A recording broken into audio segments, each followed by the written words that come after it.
मी बेसन लावून आता ढोबळी मिरचीची भाजी करणार आहे. या अशा प्रकारे कट करून आतला भाग काढून घ्या आणि कट करून घ्यायचे आहे. भाजी कट करून झालेली आहे. एक कांदा बारीक चिरून घ्यायचा आहे. कांदा चिरून झालेला आहे. अर्धा टोमॅटो बारीक चिरून घ्यायचा आहे.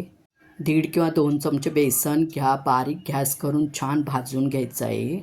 1 मोठा चमचा तेल, पाव चमचा जिरं, चिरलेला कांदा छान परतवून घ्या.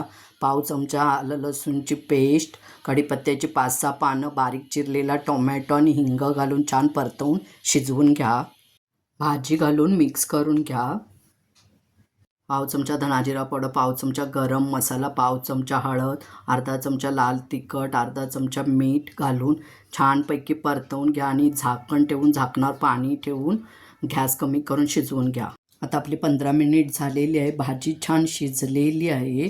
तर आपण बेसन मगाशी भाजून घेतलं होतं ते वरून हाताने छान असं पसरवून टाकायचं आहे.